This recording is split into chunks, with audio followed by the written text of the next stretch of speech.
Good morning, सगळ्यांचं स्वागत आहे. माझा आवाज येतोय का सगळ्यांना? माझा आवाज येतोय सगळ्यांना? चलो, आज आपल्याला भारताचं स्थान विस्तार याच्या पुढचा भाग बघायचा आहे. भारताचे राजकीय आणि भारताच्या संदर्भातले असलेले काही महत्त्वाचे शेजारचे देश. मी काल जसं तुम्हाला सांगितलं होतं की भारताच्या शेजारी काही महत्त्वाचे देश आहेत आणि या भारताच्या शेजारच्या देशांचा एक परिपूर्ण अभ्यास आपल्याला या ठिकाणी करायचा आहे. माझा सगळ्यांना आवाज येतोय का?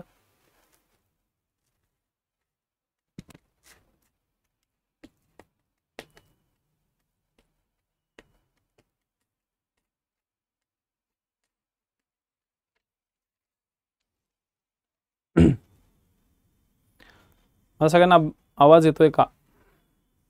काल आपण भारताची विस्तार आणि भारताच्या इतर गोष्टी समजून घेतल्या होत्या. आपल्याला आता त्याच्या समोरचा भाग समजून घ्यायचा आहे. ओके,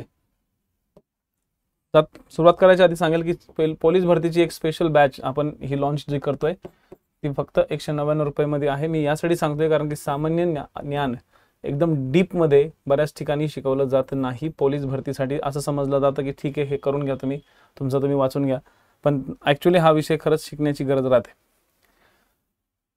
सगळ्यात पहिला आपण एक घटक समजून घेऊ, तो आहे आपल्या भारताचे क्षेत्रफळ. आता आपल्याला भारताचा विचार करायचा आहे, आपल्याला बाकीचा कुठलाच विचार करायचा नाही. सगळ्यात पहिले आपल्याला भारताचा विचार आपण या ठिकाणी करणार आहोत. तर सगळ्यात पहिले विचार ज्यावेळेस आपण स्टार्ट करतो तर इथं सगळ्यात पहिला जो घटक आहे तो येतो भारताचं क्षेत्रफळ. भारताच्या क्षेत्रफळाचा जर विचार केला तर हे जे क्षेत्रफळ आहे हे 32,87,263 32,87,263 चौरस किलोमीटरचं क्षेत्रफळ आहे. आपण पूर्ण जगाचा विचार जर केला, पूर्ण जगाचा, तर 2.42% जगाच्या क्षेत्रफळापैकी 2.42% क्षेत्रफळ भारताने व्यापलेलं आहे.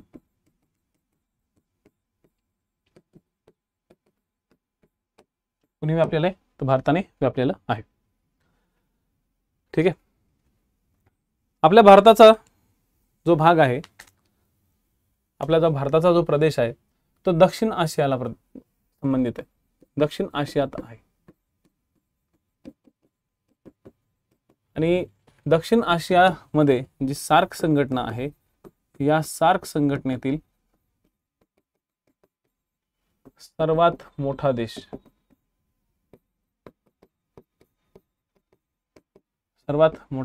हा भारत आहे. ठीक आहे, सर्वात मोठा देश भारत आहे. आपल्या भारताच्या क्षेत्रफळाचा जर आपण टोटल विचार केला तर ह्या सर्वात मोठा देश यासाठी आपण म्हणतो कारण की तो पाकिस्तान जो आहे आपल्या शेजारचा, तो भारत हा पाकिस्तानच्या 4 पट आहे. पाकिस्तानच्या 4 पट आहे. ठीक आहे, पण चीनपेक्षा लहान आहे. जो चीन आहे या चीनच्या 1/3 एवढा आहे. म्हणजे थोडक्यात चीन मोठा झाला, त्यानंतर इंडिया आणि त्यानंतर पाकिस्तान. म्हणजे आपल्यापेक्षा चीन मोठा आहे, तर जो जपान आहे, जपानच्या 8 पट भारत आहे. आपण जर जगात विचार केला भारताचा, जगात कितवा क्रमांक किंवा काय, तर सगळ्यात पहिला पॉइंट आपल्याला हा लक्षात ठेवायचा आहे की जगात भारताचा क्षेत्रफळाच्या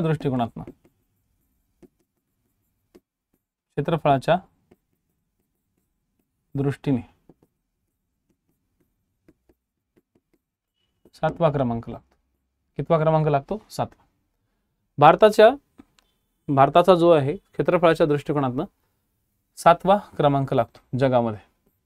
त्यामुळे कुठे ना कुठेतरी हा जो भारत आहे, या भारताचे आधी 6 देश असे आहेत की जे जगामध्ये खूप मोठे मोठे देश आहेत. त्याच्यातील महत्त्वाचे जे देश आहेत त्यातला सगळ्यात पहिला जो देश आहे तो रशिया. पहिला जो देश कोणता आहे तो रशिया. दुसरा जो देश आहे तो कोणता तर कॅनडा.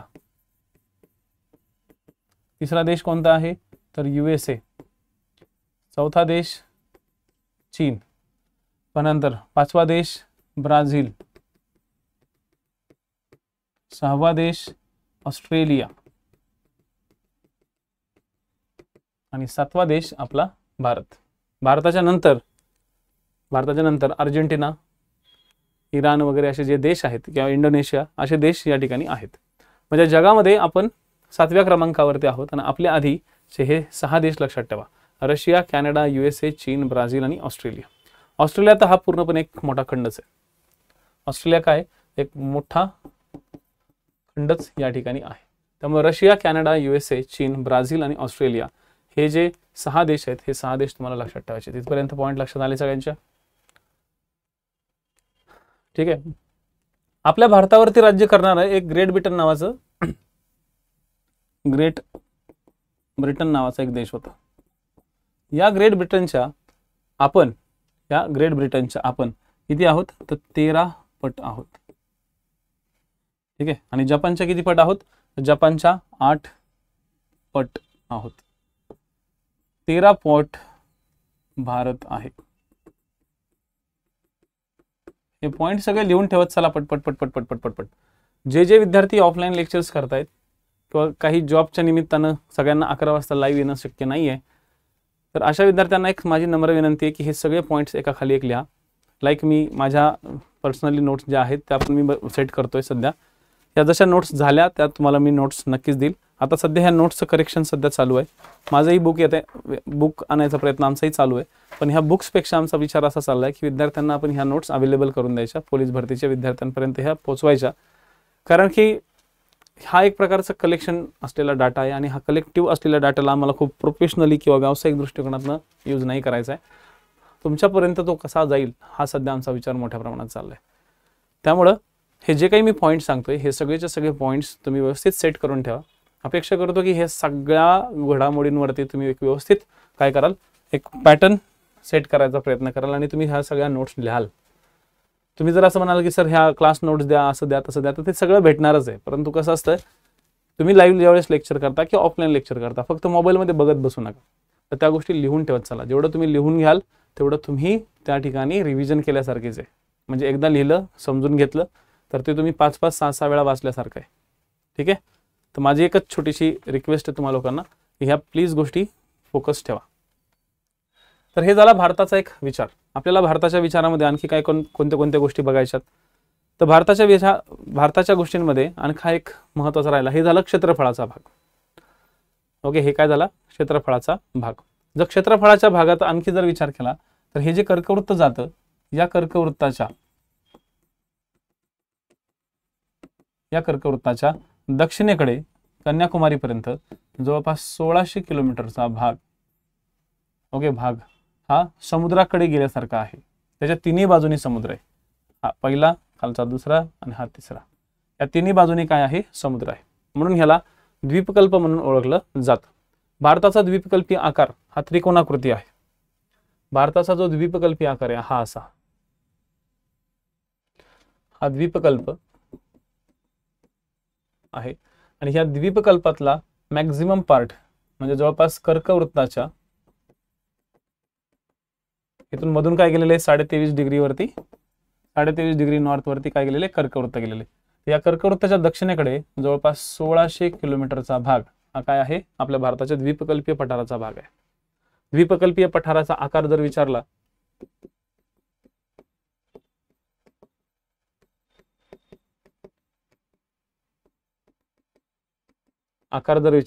तर हा आकार कसा आहे, तर त्रिकोणाकृती आहे. हा आकार कसा आहे, त्रिकोणाकृती आहे.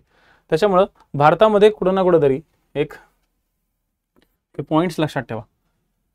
आता पुढच्या भागाकडे आपण थोडंसं येऊ. आपल्या भारताकडे ओके जे वातावरण आहे किंवा हवामान आहे ते कुठल्या स्वरूपाचं आहे, ठीक आहे. भारताकडे जे हवामान आहे ते कुठल्या स्वरूपाचं आहे? तर भारतातलं जे हवामान आहे, हवामान हे उष्णकटिबंधीय हवामान आहे.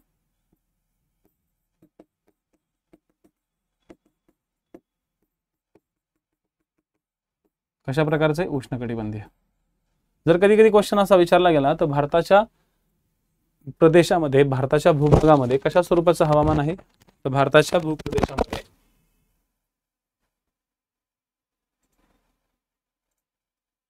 ज्ञानेश्वर,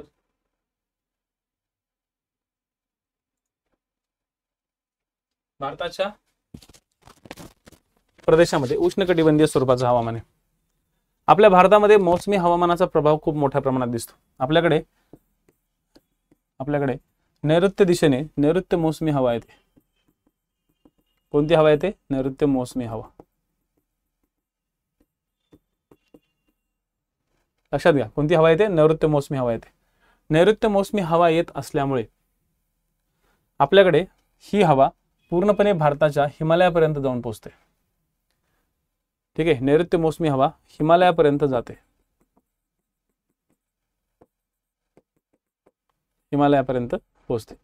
तर हिमालयापर्यंत पोहोचल्यामुळे आपल्या भारताचा जो काही भाग आहे मॅक्झिमम, हा सगळा भाग उष्णकटिबंधीय हवामान क्षेत्राच्या प्रदेशामध्ये येतो. ठीक आहे, उष्णकटिबंधीय हवामान प्रदेशाच्या भागामध्ये येतो. भारताचा दक्षिण भाग हा कसा आहे? थोडासा त्रिकोणाकृती आहे. तर भारताचा जो उत्तरेकडचा भाग आहे, म्हणजे भारताच्या दक्षिणेकडच्या बाजूला समुद्री जमीन आहे, समुद्री किनारा आहे. तर भारताच्या उत्तरेकडचा जो भाग आहे हा उंचवट्याचा प्रदेश आहे. उंच प्रदेश आहे, पर्वतीय प्रदेश आहे. आणि हा जो पर्वतीय प्रदेश आहे, या पर्वतीय प्रदेशामुळे आपल्याकडे या पर्वतीय प्रदेशातलं हवामान कसं राहतं? या ठिकाणी थंड हवामान राहतं. कायम लक्षात ठेवा, उंच किंवा पर्वतीय प्रदेशामध्ये हवामान कशा स्वरूपाचं राहतं? थंड. तर समुद्र किनाऱ्यावरचं हवामान कसं राहतं? तर दमट. आणि पठारावरचं हवामान कसं राहतं? पठारावरील हवामान, तर पठारावरील जे हवामान राहतं ते राहतं उष्ण. ठीक आहे, हे पॉइंट लक्षात घ्या. हवामानाच्या बाबतीत उंच पर्वतीय प्रदेशामध्ये थंड हवामान राहतं, समुद्रकिनारी दमट हवामान राहतं, कारण की त्या ठिकाणी पाण्याचं बाष्पीभवन सुरू असतं. पाण्याचं बाष्पीभवन सुरू राहतं आणि या बाष्पीभवनामुळे त्या ठिकाणी दमटपणा जास्त राहतो, आर्द्रता जास्त राहते. आणि पठारावरील हवामान जे राहतं ते उष्ण स्वरूपाचं राहतं, ते कोरडं राहतं. उष्ण व कोरडे. समुद्रकिनारी उष्ण व दमट आणि या ठिकाणी थंड व कोरडे. इथं थंड आणि कोरडे या स्वरूपातले पॉइंट्स लक्षात ठेवायचे. लक्षात, या स्वरूपातले पॉइंट्स लक्षात ठेवायचे. काल आपण एक पॉइंट बघितला होता, या पॉइंटमध्ये एक आपण भाग थोडासा रिवाइज करून घेऊ. तो पॉइंट कोणता? की आपल्या भूभागावरती, ओके, आपल्या भूभागावरती, आपल्या भारताच्या भूभागावर सर्वात उंच ठिकाण आणि सर्वात खोल ठिकाण. ओके, सर्वात खोल ठिकाण. आता समजा इथं समुद्र किनारा आहे, समुद्र किनाऱ्याची ही रेंज आहे, पण समुद्र किनाऱ्यापेक्षा एक खोल एक प्रदेश आहे. समुद्र सपाटीपासून खोल प्रदेश. समुद्र सपाटीपासून जो प्रदेश खोल राहतो, लक्षात घ्या, समुद्र सपाटीपासून जो प्रदेश खोल राहतो त्याला म्हणतात समुद्र सपाटीपासूनचा खोल प्रदेश. आणि समुद्र सपाटीपासून सर्वात उंच प्रदेश. आपल्या भारतामध्ये हे दोन महत्त्वाचे प्रदेश आहेत. हे दोन प्रदेश तुम्हाला माहिती असणं गरजेचे आहे. समुद्र सपाटीपासून सर्वात उंच जो प्रदेश आहे तो आहे K2. तो काय आहे? K2. त्यालाच म्हणलं जातं mount Godwin Austen. Mount Godwin Austen यालाच म्हणलं जातं K2. K2 हा काराकोरम पर्वतरांगेमध्ये आहे.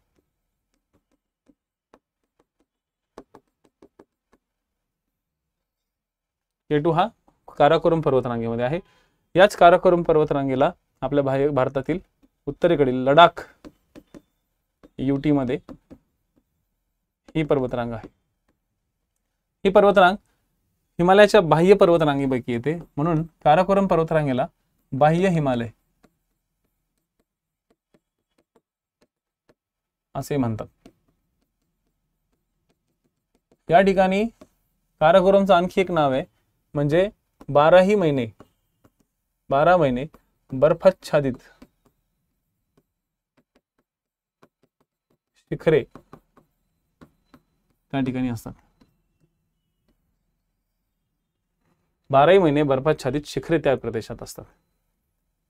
तर बाह्य हिमालय असे म्हणतात आणि 12 महिने बर्फाच्छादित शिखरे. ठीक आहे, 12 महिने बर्फाच्छादित शिखरे त्या ठिकाणी आढळतात. तर ही जी शिखरे त्या ठिकाणी आढळतात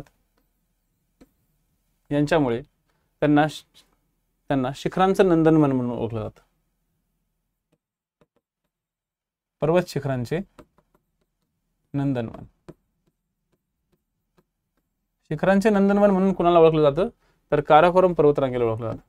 असा जर प्रश्न आला तर बरेचसे विद्यार्थी काय करतात, बृहद हिमालयावरती टिक करतात. तर बृहद हिमालय नाहीये या ठिकाणी. काय राहतं तर शिखरांचं नंदनवन कोणतं, तर काराकोरम पर्वतरांग. तसंच भारताच्या समुद्र सपाटीपासूनचा जो खोलीचा प्रदेश आहे, त्या समुद्र सपाटीपासूनच्या खोलीच्या प्रदेशाला काय म्हणलं जातं, कुट्टा नद.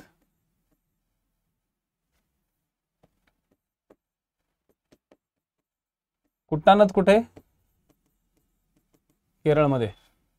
आणि काराकोरम कुठे, तर लडाखमध्ये. कुट्टा नद हे कुठे, केरळमध्ये. हे समुद्र सपाटीपासून -2.2 मीटर खोल आहे. -2.2 मीटर खोल आहे. तर हे झालं कुट्टा नद. काल आपण जवळपास हे सगळे पॉइंट समजून घेतले होते. ठीक आहे, सगळे पॉइंट समजून घेतले होते. आता एक महत्त्वाचा पॉइंट समजून घ्यायचा आहे, तो म्हणजे आपल्या भारताची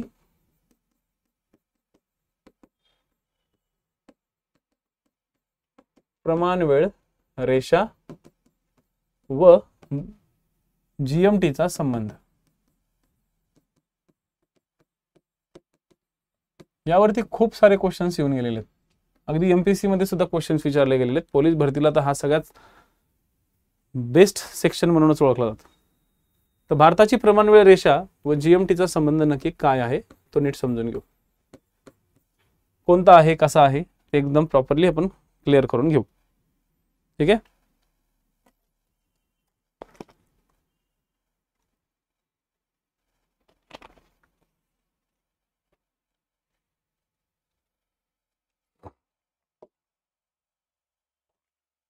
आपल्याकडे आहे ना, एक फक्त लॉजिक समजून घ्या.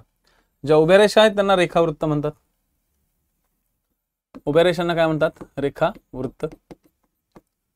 हे जे काही रेखावृत्त आहे, हे जे रेखावृत्त आहे, हे रेखावृत्त मध्ये GMT ग्रीनिच मेरिडियन टाइमलाईन जी कुठे आहे, UK ला आहे, ब्रिटनमध्ये किंवा इंग्लंडच्या जवळ. ह्या रेषेला 0 डिग्री म्हणून ओळखले जातं. या 0 डिग्रीच्या समोर पूर्वेकडे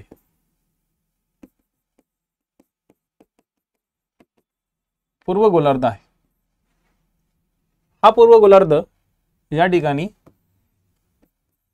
180 डिग्री पर्यंत येतो. 180 डिग्री पर्यंत आहे. 0 डिग्री जो आहे, हा 0 डिग्री या ठिकाणी 180 डिग्री पर्यंत आहे. ज्या 180 डिग्रीला काय म्हणलं जातं, आपल्या पृथ्वीवर जी उभी रेषा आहे 180 डिग्री, ह्या 180 डिग्रीला आंतरराष्ट्रीय वार रेषा म्हणतात. आंतरराष्ट्रीय वार रेषा म्हणतात. आंतरराष्ट्रीय वार रेषा म्हणतात. ठीक आहे. आणि ही दिशा पूर्वेकडची आहे. ही आंतरराष्ट्रीय वार रेषा पॅसिफिक समुद्रातून जाते. सॉरी महासागर कुठून जाते रे बाबांनो? ही पॅसिफिक महासागरातून जाते, बरोबर. मग आता पॅसिफिक महासागरातून जाते, ही पूर्वेकडच्या बाजूला आहे आणि आपल्याकडे सूर्य पूर्वेकडेच उगवतो. सूर्य पूर्वेकडून उगवतो. आता सूर्य पूर्वेकडून उगवतो, तर मग या ठिकाणी असा एक देश आहे ज्या देशाला उगवत्या सूर्याचा देश म्हणतात. तो कोणता देश आहे? तर तो देश आहे जपान, बरोबर ना रे?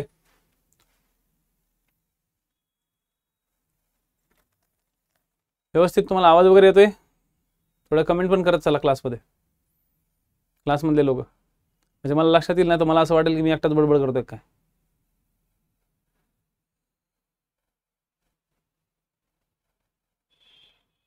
उगवत्या सूर्याचा देश. उगवत्या सूर्याचा देश कोणता? तो उगवत्या सूर्याचा देश आहे जपान. तर मग काय झालं? जपानमध्ये सूर्य उगवला. जपान हे पूर्वेकडे आहे, त्यामुळे पूर्वेकडच्या लोकांना लवकर सूर्य उगवतो. मग हा सूर्य उगवून जपानवरनं हळूहळू चीनवर येणार, मग चीन नंतर भारतावर येणार, भारतानंतर दुबईकडे जाणार, दुबई नंतर इजिप्तवरती जाणार आणि इजिप्त नंतर तो UK वरती जाणार.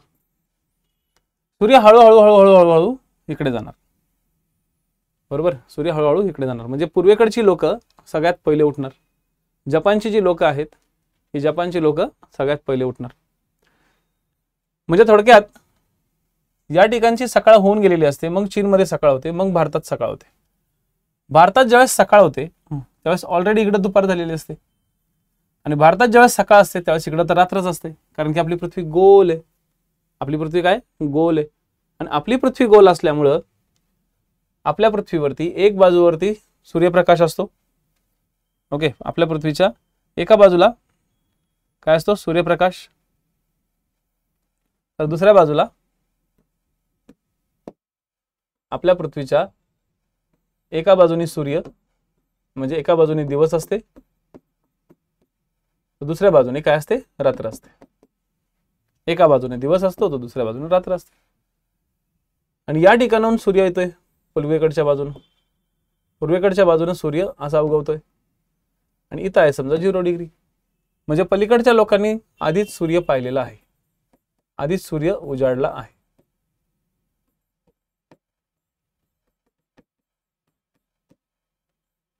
आधीच सूर्य त्या ठिकाणी उजाडलेला आहे.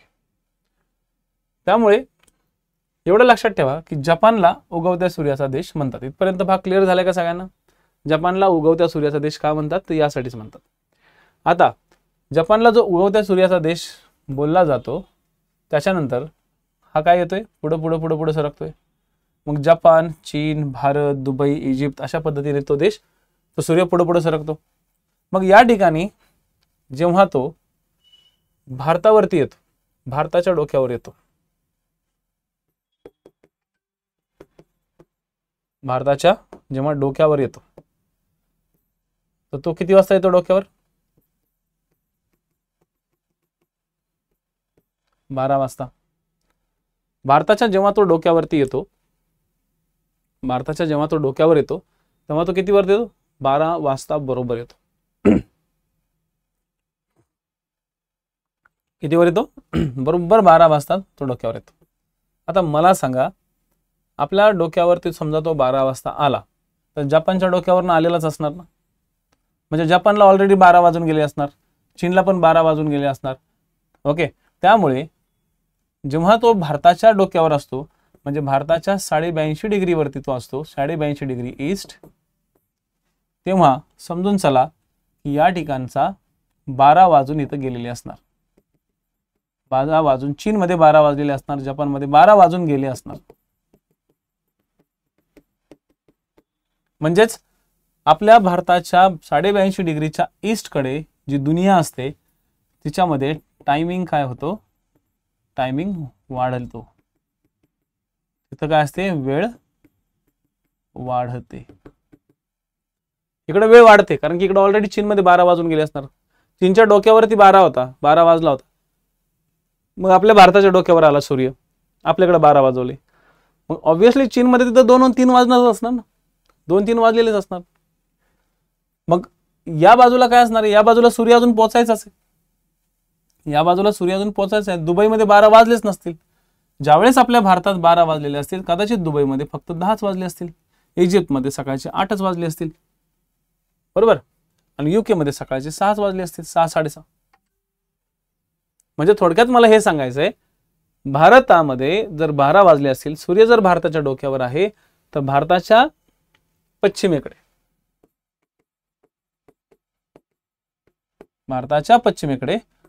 वेळ कमी केला जातो आणि भारताच्या पूर्वेकडे वेळ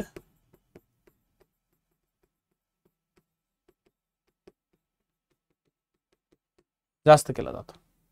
भारताच्या पूर्वेकडे वेळ जास्त वाढवला जातो आणि इकडे कमी केला जातो. मग आता एक कॅल्क्युलेशन असं असतं, नीट समजून घ्याल, की आपली पृथ्वी 24 तासामध्ये, आपली पृथ्वी 24 तासात 360 डिग्री फिरते. किती डिग्री फिरते? 360 डिग्री फिरते. आपली पृथ्वी जी आहे, ही आपली पृथ्वी 24 तासात 360 डिग्री फिरते आणि 360 डिग्री पृथ्वी फिरल्यामुळे 360 डिग्री पृथ्वी फिरल्यामुळे काय होतंय तिथं, तर 24 तासात 360 डिग्री, मग 1 तासात पृथ्वी किती डिग्री फिरणार, तर एका तासामध्ये म्हणजे 60 मिनिटात पृथ्वी 15 डिग्री फिरते.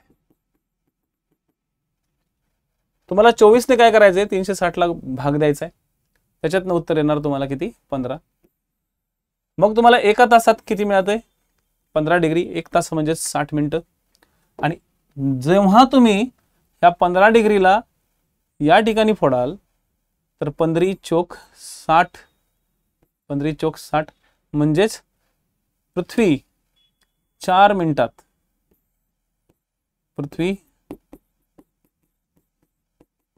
4 मिनिटात 1 डिग्री फिरते. किती डिग्री फिरते, 1 डिग्री. मग हा विचार करा की पृथ्वी जर स्वतःभोवती गोल फिरतीये, तर पृथ्वीचा हा जो विषुववृत्तीय भाग आहे, हा विषुववृत्तीय भाग, जर तुम्ही समजा ह्या विषुववृत्तीय भागावरती आहात, जर तुम्ही या ठिकाणी आहात, ओके, ए हा या ठिकाणी आहे, बी हा या ठिकाणी आहे आणि सी हा त्याला डायरेक्ट ध्रुवावरती थंडीत बसावला, सी ला डायरेक्ट थंडीत बसावला, तर मला सांगा सगळ्यात फास्ट, सगळ्यात लांब कोण फिरेल, स्वतःभोवती पृथ्वीच्या कोण फिरेल, पश्चिमेकडून पूर्वेकडे. पृथ्वी कशी फिरते, पश्चिमेकडून पूर्वेकडे फिरते, पृथ्वी अशी फिरते. तर पश्चिमेकडून पूर्वेकडे ज्यावेळेस पृथ्वी फिरते, ठीक आहे, जेव्हा पश्चिमेकडून पूर्वेकडे जेव्हा फिरते, राईट, तेव्हा 4 मिनिटात पृथ्वी 1 डिग्री फिरते.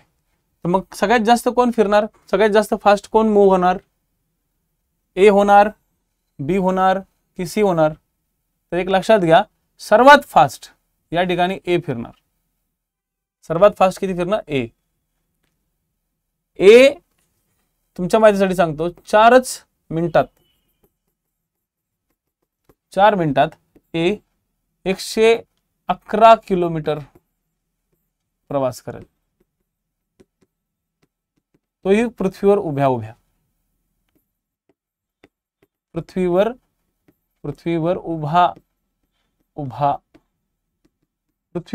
उभाच तो किती प्रवास करेल, 111 किलोमीटरचा प्रवास करेल एका मिनिटात. कारण की पृथ्वीवरती ज्या 1 डिग्रीज आहेत, 2 डिग्रीच्या मधलं जे अंतर असतं ते 111 किलोमीटरचं असतं. हे ज्या रेखावृत्त असतात ना पृथ्वीवरती अशा उभ्या, तर त्यातलं एक रेखावृत्त आणि हे दुसरं रेखावृत्त यांच्यामधलं जे अंतर असतं ते 111 किलोमीटरचं असतं. हे कायम डोक्यात हाच तर जीके आहे, ओरिजिनल जीके तुमचा हाच आहे. आणि बरेचसे विद्यार्थ्यांना ह्या बेसिक गोष्टी माहितीच नसतात की 2 रेखावृत्तांमधलं अंतर. आणि बरेचसे विद्यार्थी काय करते, फक्त रटून ठेवते की हे रेखावृत्त आणि हे रेखावृत्त, या 2 रेखावृत्तामधलं अंतर 111 किलोमीटरचं आहे. मग हे 111 किलोमीटर फक्त 4 मिनिटात तुम्ही क्रॉस करताय. ठीक आहे, किती मिनिटात क्रॉस करताय? 4 मिनिटात क्रॉस करताय. मग तुम्ही हा विचार करा की तुम्ही 1 तासामध्ये किती डिस्टन्स क्रॉस कराल. विषुववृत्तावरती जर तुम्ही इथं असाल विषुववृत्तावरती, तर तुम्ही जवळपास 1600 किलोमीटरच्या आसपास 1 तासामध्ये अंतर क्रॉस कराल. म्हणजे आपल्या पृथ्वीचं जे स्पीड आहे, पृथ्वीच्या विषुववृत्तावरती फिरण्याचं जे स्पीड आहे, हे स्पीड एवढं डेंजर आहे. 1600 किलोमीटर पर आवरच्या स्पीडने पृथ्वी या ठिकाणी फिरते.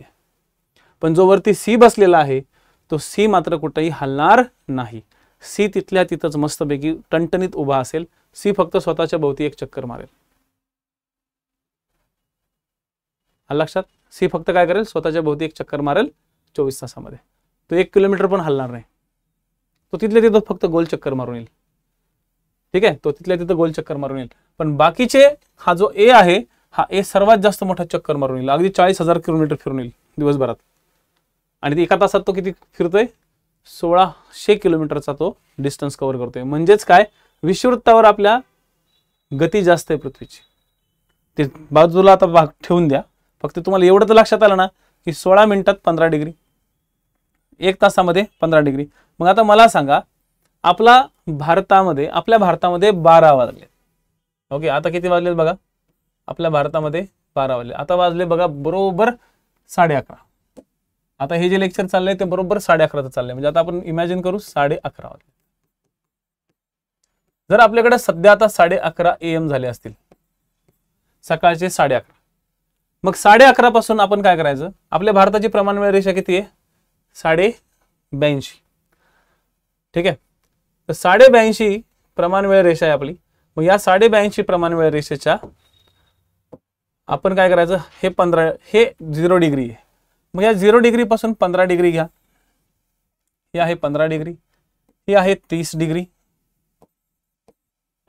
ही आहे 45 डिग्री, ही आहे 60 डिग्री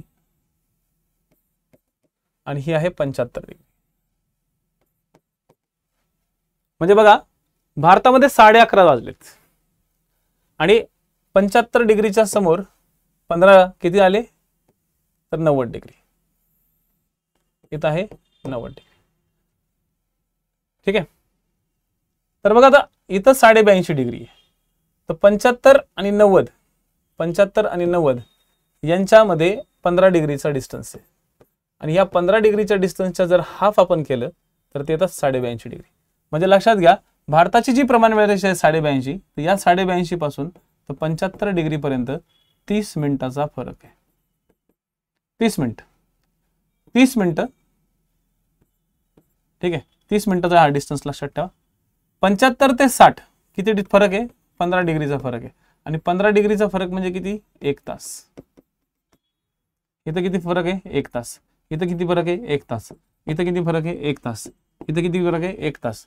इथं किती फरक असणार? 1 तास. म्हणजे 1 2 3 4 5,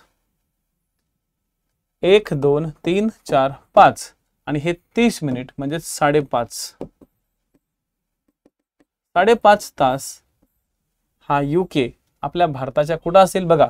जेव्हा आपण आपल्या भारताच्या प्रमाण वेळ रेषेपासून पश्चिमेकडे जातो त्यावेळेस वेळ कमी केला जातो.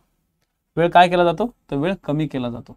मग तुम्हाला काय करायचंय, या 82.5 डिग्री पासून पश्चिमेकडे जाताना वेळ कमी करा. 11:30 हे 30 मिनिट कमी करा. इथं किती वाजले? 11 वाजले. इथं किती वाजले असणार? 10 वाजले. इथं किती वाजले असणार? 9 वाजले. इथे किती वाजले असणार? 8. इथं 11 वाजले असणार ना. 75 वर 60 वरती किती वाजणार? 10.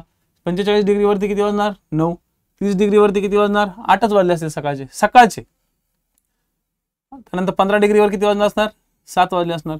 आणि या ठिकाणी किती वाजले असणार? सकाळी 6. म्हणजे आता मी या ठिकाणी लेक्चर घेतोय तुमचं. सकाळचे वाजलेले 11:30.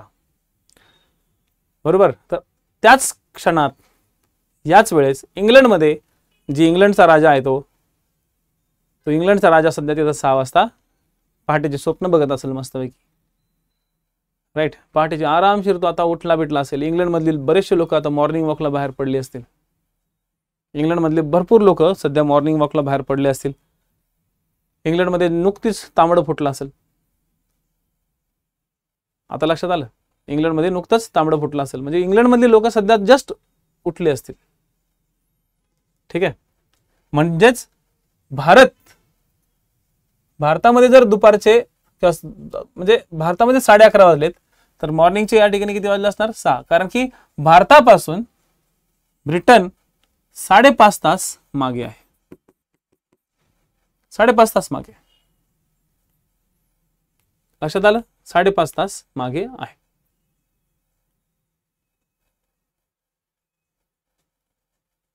ठीक आहे. 5.5 तास मागे. इथपर्यंत भाग लक्षात आला का? किंवा त्याला तुम्ही उलट पण म्हणू शकता की ब्रिटन पासून भारताची प्रमाणवेळ रेषा 5.5 तास पुढे आहे. कारण की याच्यात तुम्ही पूर्वेकडे आलात तर आता सांगितलं बघा, पूर्वेकडे जाताना वेळ जास्त केला जातो. पूर्वेकडे जर तुम्ही गेला तर वेळ जास्त केला जातो. पूर्वेकडे ज्यावेळेस तुम्ही जाता त्यावेळेस वेळ जास्त केला जातो. आणि म्हणून हे बेसिक पॉइंट्स लक्षात ठेवा की आपल्या भारतामध्ये जेव्हा केव्हा ठीक आहे हे प्रमाणवेळ रेषेच्या ऍक्टिव्हिटी राहतात तेव्हा तुम्हाला ह्या गणितांवरती आधारित तुम्हाला प्रश्न विचारले जातात.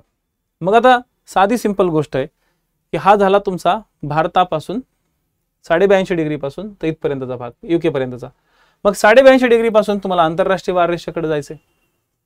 आता सिंपल लॉजिक आहे, 82.5 डिग्री ते 90 डिग्री किंवा 75 ते 90 डिग्री 15 डिग्रीचा फरक आहे. 15 डिग्रीचा हाफ येतं किती? 7.5. तर 82 पासून तर 90 पर्यंत 7.5 म्हणजे इथं सुद्धा 30 मिनिटं पकडायचे. इथं सुद्धा 30 मिनिटं पकडायचे. आता मला सांगा 90 डिग्री ते 180 डिग्री 90च्या जवळपास हाफ म्हणजे 90च्या जवळपास दुप्पट आहे. 90च्या जवळपास दुप्पट आहे म्हणजे 90 डिग्री पासून 180 डिग्री पर्यंत हा जो डिस्टन्स आहे हा 6 तासाचा डिस्टन्स आहे. हा 6 तासाचा डिस्टन्स आहे. म्हणजे आपला भारत 82.5 डिग्री पासून तर 180 आंतरराष्ट्रीय वार रेषेपासून आपला भारत 6.5 तास पुढे मागे आहे आणि आपल्यापासून आंतरराष्ट्रीय वार रेषा 6.5 तास पुढे आहे. मी फक्त एवढंच तुम्हाला सांगेल, जास्त मी तुम्हाला अवघडात शिरवणार नाही. फक्त एवढं लक्षात ठेवा की आपल्या भारतातून असलेली जी प्रमाणवेळ रेषा आहे या भारताच्या कधी कधी हे पॉइंट्स विचारले जातात. भारताच्या प्रमाण वेळ रेषेपासून 180 डिग्रीवर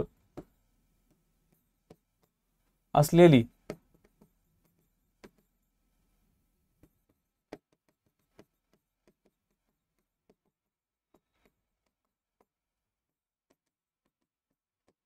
आंतरराष्ट्रीय वार रेषा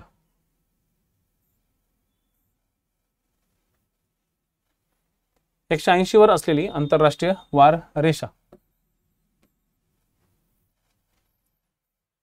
180 वर असलेली आंतरराष्ट्रीय वार रेषा ही 6.5 तास पुढे आहे. आता प्रमाण वेळ रेषा किती आपली 82.5 डिग्री आणि इकडं आंतरराष्ट्रीय वार रेषा किती वर आहे 180.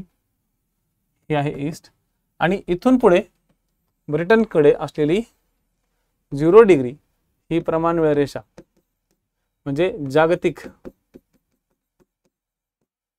Greenwich meridian timeline.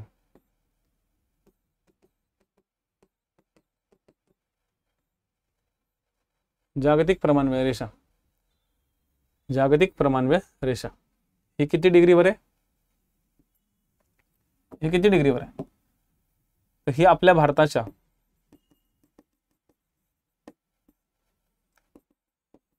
5.5 तास मागे आहे.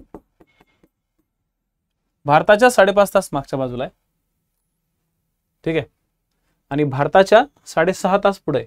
तर हे 6.5 तास आणि हे 5.5 तास यांना जर तुम्ही टोटल केली, या दोघांची जर टोटल केली, या दोघांची टोटल होते 12 तास. आणि बरोबर 0 डिग्री ते 180 डिग्री ही एक अर्ध जग तुम्हाला 12 तासात कव्हर करायचे. आणि ह्याच्या मागचं परत एक जग आहे, त्याला परत 12 तास. म्हणजे अशी पृथ्वी पूर्णपणे 24 तासामध्ये कव्हर होते. अशी पृथ्वी पूर्णपणे 24 तासामध्ये कव्हर होते. इथपर्यंतचा पार्ट लक्षात आलाय का? इथपर्यंतचा भाग लक्षात आलाय का सांगा. ज्ञानेश्वर, ज्ञानेश्वर, इथपर्यंतचा भाग लक्षात आलाय का? I hope so. हे बेसिक पॉइंट्स लक्षात ठेवायचे आहेत तुम्हाला. खूप महत्त्वाचं सेशन आहे आणि ह्या महत्त्वाच्या सेशन्सवरतीच तुम्हाला भर द्यायचा आहे. कारण की मी तुम्हाला कालही बोललो होतो की भारताचा स्थान, विस्तार आणि सीमा याच्यावरती क्वेश्चन्स हमखास विचारले जातात आणि हमखास क्वेश्चन जर येतात तर ते तुम्हाला येणं गरजेचंच आहे. मग बाकीचा राहिला सगळा फॅक्च्युअल डाटा. बाकीचा काय आहे तर सगळा फॅक्च्युअल डाटा आहे, ठीक आहे. मग आता याच्यावरती गणित येतात बघा. गणित कशी येतात? समजा भारतामध्ये 82.5 डिग्री ईस्ट मध्ये, भारतात 82.5 डिग्री ईस्ट वरती जर समजा दुपारचे 3 वाजले आहेत, दुपारचे 3 वाजले, किती? 3 PM. तर कायम लक्षात ठेवा 82.5 डिग्रीच्या, तर त्यावेळेस 0 डिग्रीवर म्हणजे GMT वर किती वाजले असतील?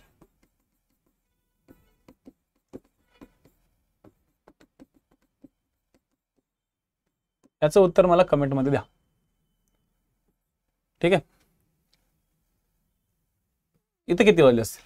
आणि 82.5 डिग्रीवरती जर 3 वाजलेत तर 105 डिग्रीवर, 105 डिग्री ईस्ट वर किती वाजले असतील?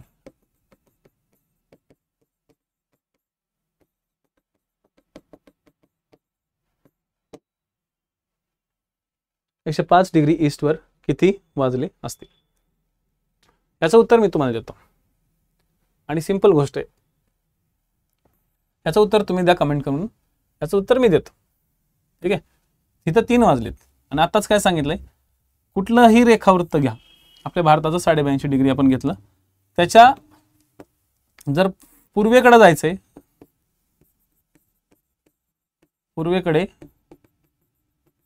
जायचे आहे तर टाइम वाढवावा लागतो. टाइम काय करायचा? वाढवायचा. मग आता 82.5 डिग्री, मग 82.5 डिग्रीच्या पुढे पटकन लगेच काय मारायची लाईन? 90 डिग्रीची लाईन मारायची. आणि 90 डिग्रीच्या पुढे कुठली लाईन मारायची? आपण डोक्यात टेस्ट करायचं की 15 डिग्रीला 1 तास, 15 डिग्रीला 1 तास फिरते, ठीक आहे. 15 डिग्रीला 1 तास, तर 82.5 ते 90 हे किती झाले? 30 मिनिटं झाले. 82.5 ते 90 30, पहिले 90 वरती यायचं. तसंच इकडं सुद्धा 82.5 ते लगेच 75 वरती यायचं. हे पहिले 30 मिनिटं कव्हर करून घ्यायचे. 82.5 ते 75 म्हणजे 30 मिनिटं आणि 82.5 ते 90 म्हणजे 30 मिनिटं, ठीक आहे. मग 90 पासून 105 किती डिग्री वरती आहे? तर 15 डिग्री वरती आहे, म्हणजेच 1 तास. मग जर इथं 3 वाजले असतील तर 105 वरती तुम्हाला टाइम वाढवायचा आहे. किती वाढवायचा आहे? तर 1.5 तास वाढवायचा आहे. तुम्हाला टायमिंग किती वाढवायचं आहे? तर टायमिंग 1.5 तास वाढवायचं आहे. समजलं का? इथं टायमिंग या ठिकाणी तुम्हाला 1.5 तास वाढवायचं आहे. म्हणजेच या ठिकाणी 3 PM, त्यानंतर या ठिकाणी किती वाजले असतील? अर्धा तास वाढवला तर 3:30 PM आणि पुढे 1 तास ऍड केला तर 4:30 PM. आता इकडे तुम्हाला मागे यायचंय, ओके. इकडे तुम्हाला काय करायचंय? मागे यायचंय. तर तुम्हाला 5.5 तास काय करायचंय? जायचंय, मागे जायचंय, पुढे नाही जायचं. टाइम वाढवायचा नाही, टाइम कमी करायचा. टाइम काय करायचा आहे? कमी झाला. जर इथं 3 वाजलेत तर तुम्हाला 5.5 तास काय करायचंय? 5.5 तास टायमिंग कमी करायचं आहे. सगळ्यात पहिले 5.5 तास टायमिंग कमी करायच्या आधी डायरेक्ट तुम्ही काय करायचं, 6 तास कमी करून टाकायचं. 3 PM नंतर डायरेक्ट तुम्ही इकडे गेले, ठीक आहे, तर किती झाले 9 AM. आणि तुम्हाला 3 PM ते 9 AM तुम्हाला माहिती आहे की मागं गेलं तर 5.5 तास कमी करायचं आहे, 5.5 तास कमी करायचं आहे. तर साधी लॉजिक आहे ना, साधं लॉजिक आहे. 3 PM ते 9 PM, सॉरी 3 PM च्या मागे गेले तुम्ही 6 तास, डायरेक्ट 9 AM वरती आले. पण तुम्ही आणखी जर कमी केलं तर ते झाले 9:30, म्हणजे 9:30 AM, 8:30 नाही, 8:30 नाही, किती 9:30. सोहेल 8:30 नाही रे बाबा, 8:30 किती झालं मग मित्रा, 8:30 झालं 6.5 तासाचा. डिस्टन्स किती येतो GMT पासून आपल्या भारताचा 82.5चा 5.5 तास, तर 5.5 तास मागं जायचंय. तर सकाळी किती वाजले असतील इथं, 9:30 वाजले असतील. बघा अशा पद्धतीने तुम्हाला गणित विचारली जातात आणि पोलीस भरतीत सुद्धा अशा स्वरूपाची गणित विचारली जातात. हे गणित तिथेही विचारले जातात, इकडेही विचारले जातात, जिओग्राफीच्या दृष्टिकोनातून सुद्धा असतं.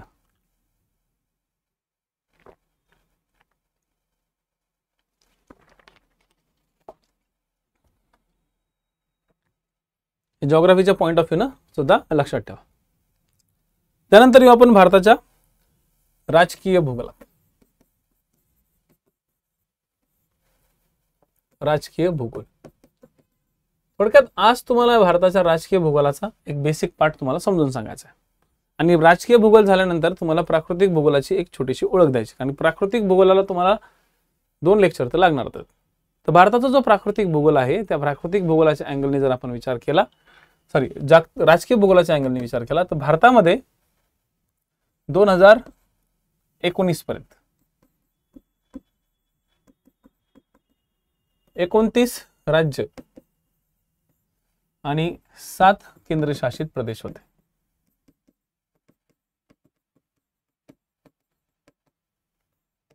29 राज्य आणि 7 केंद्रशासित प्रदेश होते, ठीक आहे. पण मध्यंतरीच्या काळात 2019 मध्ये सप्टेंबरच्या काळात जम्मू काश्मीर चे आर्टिकल 370 रद्द झाले. राष्ट्रपतीच्या आदेशाद्वारे हे आर्टिकल 370 रद्द केले आणि जम्मू काश्मीरचा राज्याचा दर्जा गेला. राज्याचा दर्जा गेला, त्यासाठी विधानसभा विसर्जित केली, तिथली विधान परिषद रद्द करून टाकली, विधान परिषद रद्द केली, राज्याचा दर्जा त्या ठिकाणचा गेला. जम्मू काश्मीरचे तुकडे करण्यात आले आणि त्याला केंद्रशासित प्रदेशाचा दर्जा दिला. जम्मू अँड काश्मीर याला केंद्रशासित प्रदेश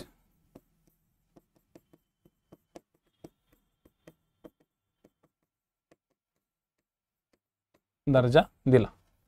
तसंच लडाख हा सुद्धा एक केंद्रशासित प्रदेश नवीन तयार करण्यात आला. हे 2 तयार झाले केंद्रशासित प्रदेश, त्यामुळे केंद्रशासित प्रदेशांची संख्या झाली 9. कारण की ऑलरेडी केंद्रशासित प्रदेश किती होते, 7 होते. आता केंद्रशासित प्रदेशांची संख्या किती झाली, 9. परंतु जानेवारी केंद्रशासित प्रदेशांची संख्या 9 झाली आणि राज्यांची संख्या किती झाली, राज्यांची संख्या झाली 28. कारण की 29 राज्य होते पण जम्मू काश्मीरचं स्पेशलायझेशन गेलं. जम्मू काश्मीरला त्या ठिकाणून हाकललं, राज्य म्हणून त्याचा दर्जा खरंच काढला, ठीक आहे. बीजेपीनं ठरवलंच होतं की त्याचा दर्जा काढणारच होते, ते त्यांचा अजेंडाच होता 370 रद्द करायचं. कारण की एखाद्या राज्याला त्याचा वेगळा झेंडा, त्याची वेगळी राज्यघटना, हे कशाला पाहिजे. तुम्ही जर आपण जर म्हणतो युनियन ऑफ द स्टेट, तर युनियन ऑफ द स्टेट मध्ये एकच झेंडा, एकच राज्यघटना, सगळ्या गोष्टी एकच पाहिजे. त्याच्यामुळे काय होतं, बाकीचे राज्य डिस्टर्ब होतात. त्यामुळे आपण 370 रद्द करून टाकलं, 370च रद्द करून टाकलं आणि 370 रद्द करून आपण पूर्णपणे आपल्या हातामध्ये तिथले एकाधिकार ठेवले. जम्मू काश्मीर आणि लडाख आता काय आहे, केंद्रशासित प्रदेश आहे. विशेष म्हणजे जम्मू काश्मीरची विधानसभा त्यांना सांगितलेली आहे की तुम्ही विधानसभा परत तयार करू शकता, विधानसभेची तरतूद आहे, पण अजूनही म्हणजे हे लेक्चर घेईपर्यंत तरी विधानसभा अस्तित्वात नव्हती.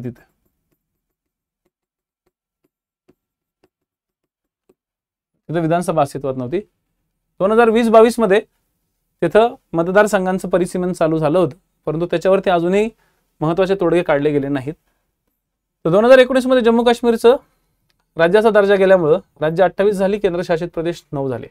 पण परत एक महत्वाचा डिसिजन घेण्यात आला 2020 मध्ये, जानेवारी 2020 मध्ये आपल्या महाराष्ट्राच्या वायव्य बाजूला असलेला दादरा नगर हवेली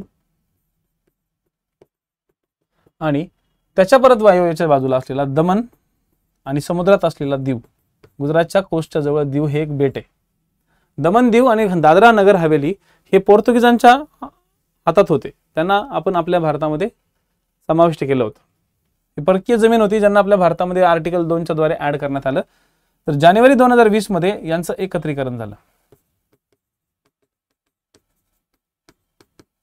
त्यांचं काय केलं? एकत्रीकरण केलं. आणि एकत्रीकरण केल्यामुळे 2 केंद्रशासित प्रदेशांना एक बनवल्यामुळे संख्या जी 9 होती ती परत काय झाली? 8 झाली. नवीन संख्या झाली 8. आणि म्हणून आज आपल्या भारतामध्ये 28 राज्ये आणि 8 केंद्रशासित प्रदेश.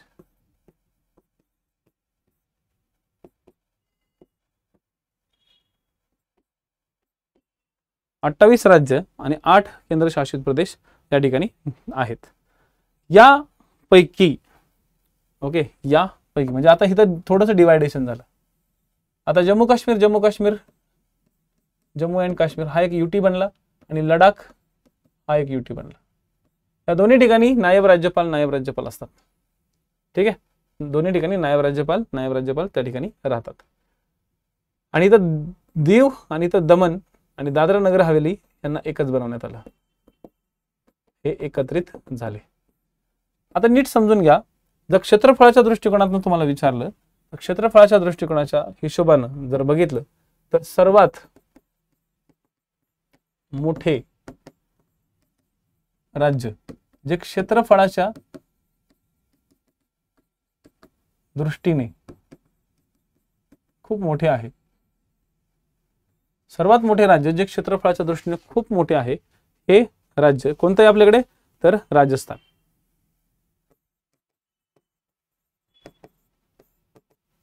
राजस्थानचं जे क्षेत्रफळ आहे बरंच मोठं आहे.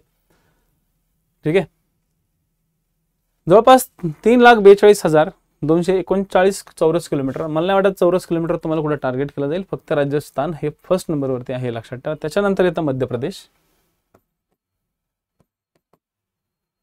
त्यानंतर येतं मध्य प्रदेश हे सेकंड आहे, आणि त्यानंतर येते महाराष्ट्र हे थर्ड आहे.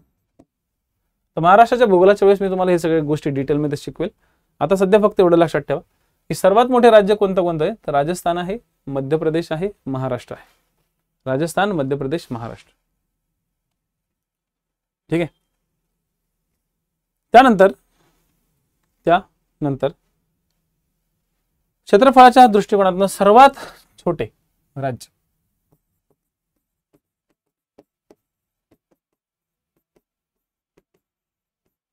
आहे गोवा. राज्याचा विचार केला तर गोवा. पण जर तुम्ही केंद्रशासित प्रदेशाचा जर विचार केला, सर्वात मोठे केंद्रशासित प्रदेश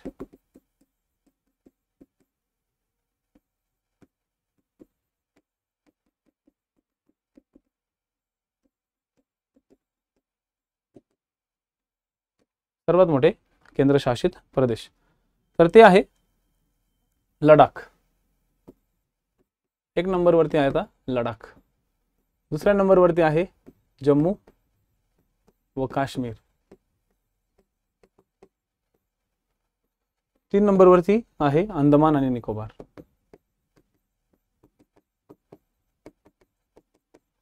पण जर सर्वात लहान युटी म्हणलं तर ती येते लक्षद्वीप. सर्वात लहान युटी जी आहे ती येते लक्षद्वीप, सर्वात लहान. आणि त्याच्यानंतर चंदीगड. चंदीगड म्हणजे फक्त एक शहर आहे, बाकी काहीच नाही. फक्त काय, शहर आणि बाकी काहीच नाही. जर आपण जिल्ह्यांचा विचार केला, तर सगळ्यात पहिले सर्वात मोठा जिल्हा कच्छचा जिल्हा आहे.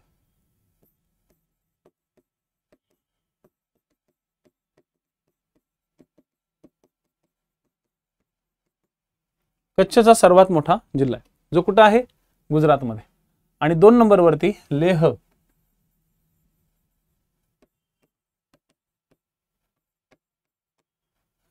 जो लडाखमध्ये आहे, हा 2nd नंबरवरचा जिल्हा.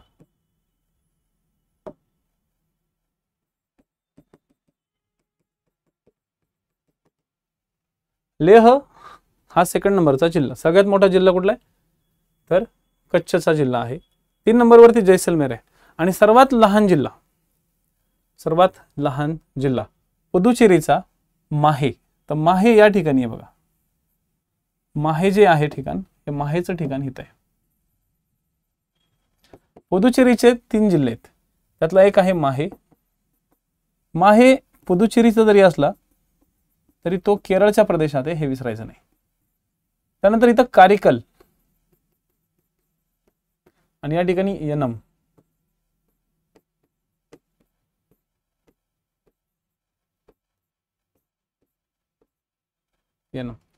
कारिकल आणि यनम. माहे, कारिकल आणि यनम हे 3 जिल्हे या ठिकाणी आहेत. त्यातला भारतातला सगळ्यात छोटा जिल्हा म्हणजे माहे. एकदम छोटा पिटुकला जिल्हा आहे. ठीक आहे, एकदम छोटा पिटुकला जिल्हा. आणि 3 नंबरवरती यनम आहे. 2 नंबरवरती दिल्ली आहे, मध्य दिल्ली. सर्वाधिक जिल्हे कुठे आहेत, तर कधी विचारलं तुम्हाला तर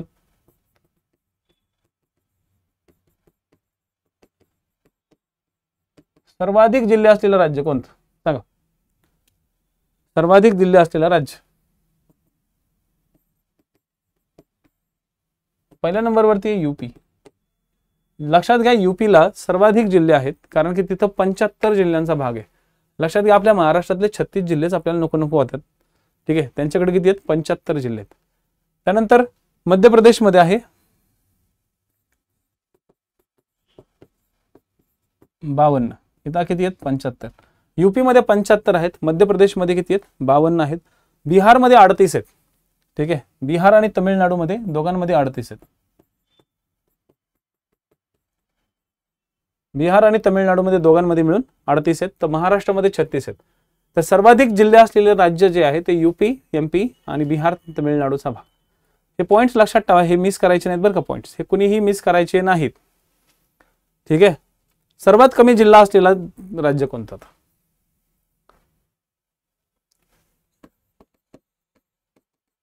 सर्वात कमी जिल्हे. तर सर्वात कमी जिल्ह्याला असलेलं राज्य आहे गोवा. फक्त 2 जिल्हे आहेत. ठीक आहे, त्यानंतर सिक्कीम, फक्त आणि फक्त 4 जिल्हे आहेत. सिक्कीम फक्त 4 जिल्हे आहेत. तर मला तर असं वाटतं की हे बेसिक पॉइंट्स तुमच्या लक्षात असावेत. आता राहिलं फक्त तुमचं एकच सेक्शन, आपल्या भारताच्या बाजूबाजूला जे काही देश आहेत त्या देशांच्या सीमावर्ती प्रदेश. ठीक आहे, सीमावर्ती प्रदेश. पण तरी सुद्धा एक लक्षात घ्या, भारताची सीमा आणि ह्या सीमेला नैसर्गिक सीमा आपण समजून घेऊ. नैसर्गिक सीमा सिंपल समजून घ्यायचा प्रयत्न करा. बघा, एक मिनिट. नैसर्गिक सीमेमध्ये तुम्हाला मी डायरेक्ट इथेच दाखवतो, आहे की नाही, म्हणजे तुम्हालाही त्रास नाही आणि मलाही त्रास नाही. तर नैसर्गिक जी सीमा आहे, या नैसर्गिक सीमेमध्ये या ठिकाणी आहे कच्छचे रण. इथं काय आहे, कच्छचे रण. हा एक दलदली प्रदेश आहे. हा काय तर एक दलदली प्रदेश आहे, ज्या ठिकाणी हा एवढा जो मी काही ब्लू करतोय हा सगळा सेक्शन पाण्याच्या खाली असतो. हा सगळ्याचा सगळा भाग पाण्याच्या खाली राहतो. म्हणजे एकदा का जर तिथं भरती आली ना, तर भरती आल्यानंतर पाणी कुठपर्यंत जातं माहिती, इथपर्यंत पाणी जातं. आणि ओटी गेलं की पाणी पूर्ण निघून जातं. ती पूर्ण जमीन अशी परत आपल्याला दिसते. आणि हे बघण्यासाठी लोक तिकडे जातात. पूर्ण पांढरं पांढरं रेगिस्तान असतं ते, पांढऱ्या मिठाचं, त्याला मिठाचं वाळवंट म्हणतात. कशाचं तर मिठाचे वाळवंट म्हणून त्याला ओळखलं जातं. हा काय राहतो भाग तर मिठाच्या वाळवंटाचा पदार्थ. ठीक आहे, मिठाचा वाळवंटाचा भाग. आता याच्यातनं पुढचा भाग काय लक्षात ठेवायचा, या ठिकाणी आहे थरचं वाळवंट.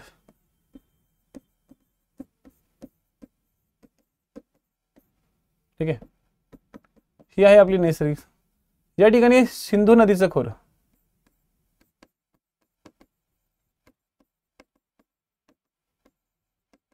पंजाब वगैरे भागामध्ये सिंधू नदीचं खोरं, जम्मू काश्मीरचा हा पट्टा पूर्ण सिंधू नदीच्या खोऱ्याचा आहे. इथं आहे हिमालय.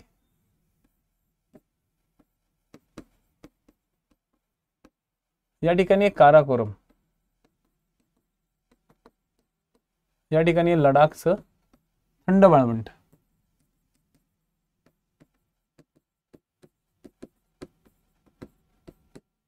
या ठिकाणी पूर्णपणे हिमालय.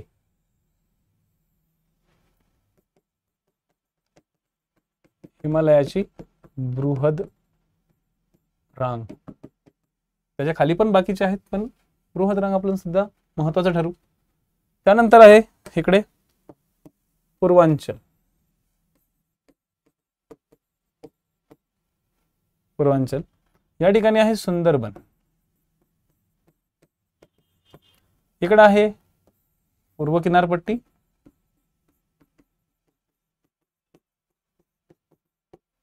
तर इकडे आहे पश्चिम किनारपट्टी.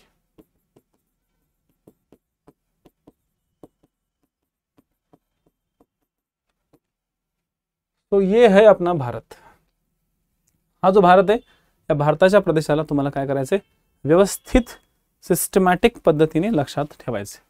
जेव्हा तुम्ही हे सगळे पार्ट्स व्यवस्थित कव्हर कराल, तेव्हा तुम्हाला समजेल की हा यार, हा एक भारताचा प्रदेश आपल्याला कव्हर करायचा आहे. या व्यतिरिक्त काही सीमावर्ती प्रदेशातल्या सीमा तुम्हाला विचारल्या जातात. जसं या भागामध्ये भारत पाकिस्तानच्या प्रदेशामध्ये एक रेषा आहे, याला म्हणलं जातं रेड क्लिफ रेषा. ही रेषा 1947 मध्ये आखली होती. सेम हीच रेषा भारत आणि बांगलादेश यांच्यामध्ये आखली गेली. भारत आणि बांगलादेश यांच्यामध्ये सुद्धा रेड क्लिफ रेषा असते. रेड क्लिफ रेषा या ठिकाणी आहे. म्हणजे ही आहे रेड क्लिफ रेषेचा पार्ट. रेड क्लिफ रेषा या भागात समजून घ्या आणि ह्या भागात समजून घ्या. भारत आणि बांगलादेश यांच्यामध्ये सुद्धा रेड क्लिफ आहे, आणि भारत आणि पाकिस्तान यांच्यामध्ये सुद्धा रेड क्लिफ रेषा आहे. ठीक आहे, दुसरा भाग.